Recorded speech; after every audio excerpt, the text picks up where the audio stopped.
Bellatrix before they left, and the less that Bill and Fleur knew or suspected about what they were about to do, the better. They had also explained that they would not be returning.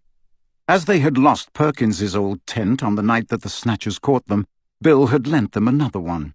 It was now packed inside the beaded bag, which, Harry was impressed to learn, Hermione had protected from the Snatchers by the simple expedient of stuffing it down her sock.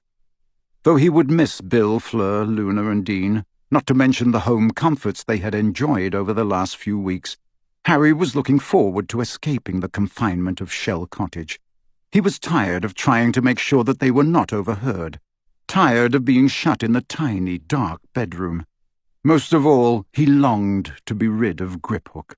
However, precisely how and when they were to part from the goblin without handing over Gryffindor's sword remained a question to which Harry had no answer. It had been impossible to decide how they were going to do it, because the goblin rarely left Harry, Ron, and Hermione alone together for more than 5 minutes at a time. "He could give my mother lessons," growled Ron, as the goblin's long fingers kept appearing around the edges of doors. With Bill's warning in mind, Harry could not help suspecting that Griphook was on the watch for possible skullduggery.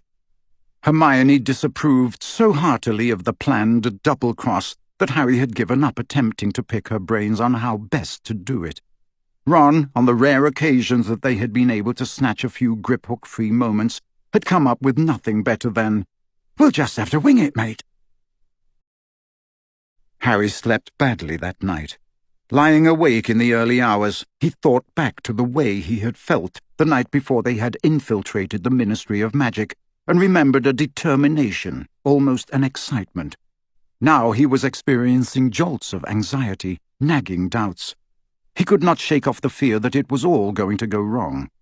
He kept telling himself that their plan was good, that Griphook knew what they were facing, that they were well prepared for all the difficulties they were likely to encounter. Yet still he felt uneasy. Once or twice he heard Ron stir, and was sure that he too was awake, but they were sharing the sitting room with Dean, so Harry did not speak.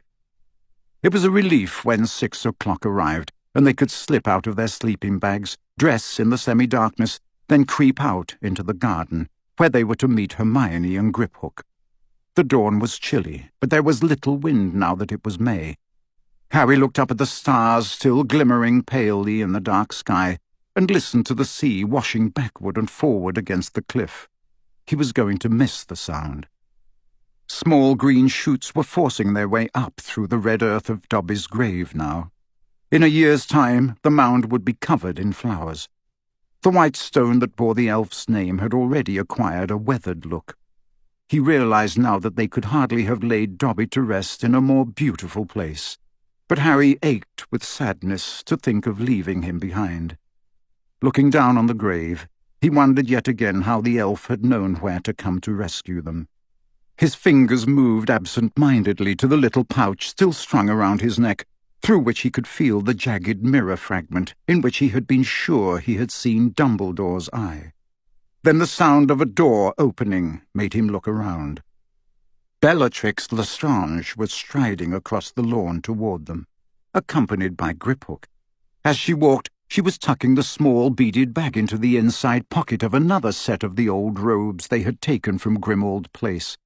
Though Harry knew perfectly well that it was really Hermione, he could not suppress a shiver of loathing.